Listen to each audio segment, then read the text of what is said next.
thought we had some really good moments throughout practice. One of our faster starts. As we've been continuing to build and push. Obviously as you're getting into the first day of you're kind of introducing some of the looks you'll see, some of the different things to expect. We got to clean up some of the execution on it.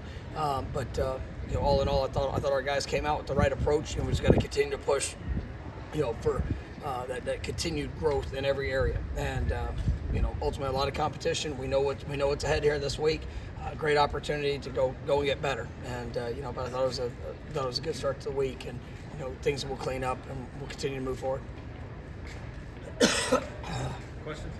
What is it that Duke does in the running game that allows them to be as effective as they are? I mean, they're just very well coached. Know how to create leverage, create angles. They'll use multiple surfaces. They'll try to make your eyes lie to you. They do a good job in misdirection, and then they've got good players. I mean, they got two guys that have been all ACC performers up front. I think it's a really good, tough, and aggressive offensive line. You sit there and you look at the backs, and I mean those backs they're really good football players. And if you don't go and bring everything you have in tackling, they'll run through you, and then you get them in open field and they can run by you. So it's a really good group of that. And then obviously the vertical passing game, you have to make sure that you're over the top of all things, which if you take another hat out of it to be able to do that, then it opens up some opportunities there in running game. When you had Coach Jones on your staff, what did you like about him? I mean, he's really smart, great person. Cares about the guys that coaches. He comes to work every day, with the proper attitude of trying to make an impact, and you see it in how they play. I mean, he's they play tough, they play physical, very well. You can always tell what they're trying to accomplish in the things that they do, and so, I mean, he's just really good coach. Formationally, schematically, seems like you guys do the same stuff no matter who's in and out of the lineup. But as a play caller, when you do have Johnny and Keon and Shaheem available, is there a different feel? Is there a different rhythm for you as a play caller? I mean, it depends. I mean, just really on what we're seeing, what the week is. What are the matchups? We try to create matchups. We try to gain advantages, whether it's run game, passing game. Ultimately. We don't dictate what the defense does, but we can adjust and make sure that as we're going through it, we're trying to put our guys in the best position to achieve success. And I mean that's a fun part of what I get to do. And obviously we have a great offensive staff that puts in a lot of time trying to identify just whether it's tendencies or areas where we can try to gain a schematic advantage. But it definitely comes down to the players and trying to allow them an opportunity to showcase their playmaking ability. Isaiah hasn't got a ton of opportunities in games yet, but obviously it's flat. I mean, he has, and he's earning more opportunities. And Rodney coming back, I think he'll be back in full swing here this week. We got a good backfield, and you sit there and you look at your four guys that can really go and get it, and even CJ Campbell had a nice 19-yard run last week. We got a really good, impressive group, and so they work.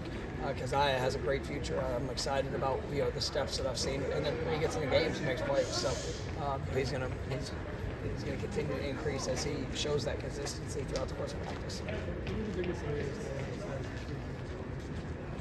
No, I mean, I think that trusting tracks, trusting blocks, trusting himself and the things he can do. He got here as a little light, and he's got great feet, great hands. He's been making plays here since he got on campus. But you see the toughness as a runner. You see the trust in fitting in the tight places, and when he gets in the open field, he knows how to make people miss. So I just think he's really an all-around back. I mean, you watch him in protection. I mean, he's going to throw everything he has into it. I think gaining that weight has helped him as well. But he's just he really is a complete back. So I love coaching him. You guys respect every opponent, obviously. Duke is not a traditional power. They've not been a power.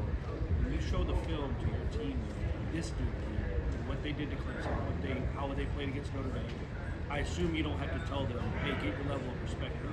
No, I mean, you watch film and you see really good players. You see really they've been productive. They've done everything they needed to do.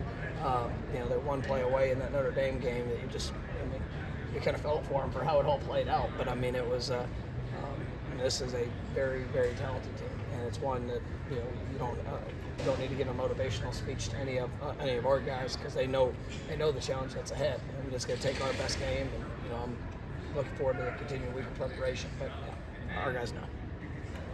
With Leonard questionable, not knowing whether he's going to play, but how do you prepare for the possibility of one quarterback or the other? Yeah, I mean, you get a sense. I mean, obviously the quarterback played the past game. It was his first start. I thought he did a good job in how he was able to come in and push the ball down the field vertically, hit a couple big plays. They did a great job in the run game, and he can definitely somebody you got to be accountable to in the run game. You got to prepare for all, and really for us, we're expecting Riley to play, and that's how we're going to go about it. And if something changes or if we have to adjust, then we will in the course of the game. But we're going to have a plan for all things.